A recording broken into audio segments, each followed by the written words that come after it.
सीधे आपको लिए चलते विधानसभा, जहां कार्यवाही अभी भी जारी है। सदन में कई मुद्दों को लेकर चर्चा हो रही है।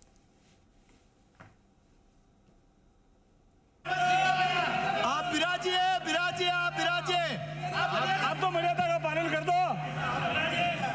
आपके नेता ने बोल दिया कि आप तो खड़े हो रहे हो। मर्यादा की बात होने लगी। अरे यार, पैसा ऑर्डर में ले आएंगे तो बोलूंगी मैं। माननीय सदस्य अनीता जी, ऐसा कोई मतलब शब्द ना है जो किसी को हाथ पहुंचे। मुझे मालूम है आदरणीय माननीय सभापति महोदय, सिर्फ 5 साल के शासन में क्या क्या गलत काम हुए हैं, यदि वो भी नहीं बताया जाए और हम क्यों उधर बैठ गए और बीजेपी इधर क्यों आ गई वो भी नहीं सुनना चाहे, तो कोई आंखों का अंधा हो तो समझ में आता है, लेकिन कोई दिमाग से भी अंधा है। यदि वो दिमाग से भी अंधा बनना चाहता है तो मुझे उसको समझाने की जरूरत नहीं है। माननीय सभापति महोदय, हमने बार बार आग्रह किया कि आप न्याय करिए, सबके समान, सबके साथ न्याय करिए, लेकिन तुष्टीकरण की पराकाष्ठा इतनी ऊंची थी कि रामनवमी पर जुलूस नहीं निकलेगा, धारा 144 लगा दी गई है ना।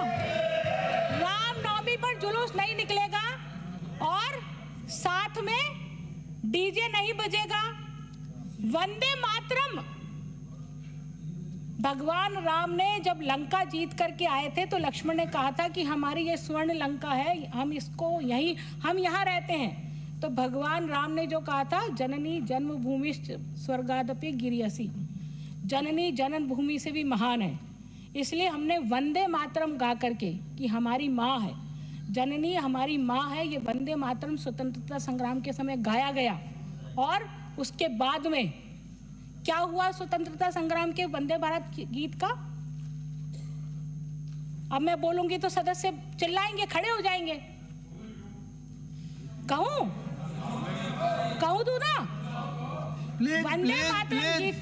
अब तो मैं मंत्री हूँ, मेरी सरकार है तो मैं मंत्री हूँ, आपके जैसा नहीं है कि मुख्यमंत्री और उप मुख्यमंत्री 5 साल। माननीय सदस्य आसन को संबोधित करें। इसलिए माननीय सभापति महोदय, इसलिए ये बात कहनी पड़ रही है कि आपने इस देश में तुष्टीकरण के कारण से, आपने टुकड़े टुकड़े इस भारत के हो जाएं इसके कारण से, आपने जातिवाद का जहर इस देश में घोला, धर्म का जहर आपने इस देश में घोला। उस देश में जहाँ पर गंगा जमुनी तहजीब थी, वहाँ हमारे लोगों के मस्तिष्क में ये बात डाली गई शिक्षा के माध्यम से, है ना, उन विचारों के माध्यम से, कि हम अपने को गौण समझे, तुच्छ समझे और हम विदेशों पर निर्भर रहे।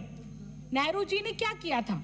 यही किया था। फिर बोलेंगे कि नेहरू जी का नाम क्यों ले रहे हो? इतिहास तो बोल सकते हैं ना, इतिहास तो नहीं बोल सकते, इतिहास नहीं बता सकते। वंदे भारत गीत की पंक्तियां, जब वंदे भारत पूरा गाया जाता था तो उसकी पंक्तियां किसने कम कराई और क्यों कम कराई? क्या भावना थी उसके पीछे, क्या कारण था उसके पीछे? ये अपने इतिहास में जाके देखो तो आपको पता पड़ेगा।